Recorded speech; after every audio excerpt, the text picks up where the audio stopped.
আজকে আমি এই নোটগুলোকে আলাদা আলাদা পাবলিক প্লেসে রাখবো এবং 2 ঘন্টা পর ব্যাট বল খেলে এসে দেখবো এই টাকাগুলো এখানে থাকে নাকি। প্রথমে তোমাদেরকে বলে দিয়ে টাকাগুলোকে কিন্তু আমি এই রাস্তার পাশে রাখবো, কারণ এই রাস্তা দিয়ে অল টাইম লোকজন গাড়ি ঘোড়া চলতে থাকে। আমি টাকাগুলোকে ডাইরেক্ট রাস্তার পাশে ফেলে রাখবো না, আমি এই রাস্তায় পড়ে থাকা অ্যাড জাতীয় চিঠির মধ্যে গুজে রাখবো। প্রথমে 20 টাকার নোটটাকে আমি এখানে রেখে দিলাম, এবার এখানটায় রাখবো 30 টাকাকে। এই 30 টাকাটাকেও হলুদ বিজ্ঞাপনের চিঠির মধ্যে গুজে এই কালভার্টের উপর রেখে দিলাম। আমি ভাবছি এই টাকাগুলোকে যদি কেউ এখানে এভাবে দেখে সে কি এভাবে রেখে চলে যাবে, দেখি মানুষ কতটা ভদ্র। আর গাইজ লাস্ট এই পড়ে থাকা কুরকুরে প্যাকেটটার মধ্যে রাখবো 2 খানা 50 টাকার নোট, মানে 100 টাকা কুরকুরের প্যাকেটের মধ্যে ভরে এর উপর রেখে দিলাম। এবার গাইজ আমি 2 ঘন্টা ব্যাট বল খেলবো, তারপর এখানে আবার আসবো।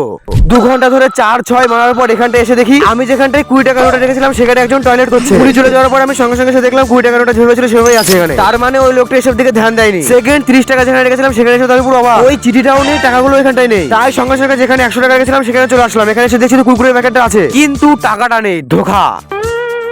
পরের দিন কি ট্রাই করবো কমেন্টে বলো।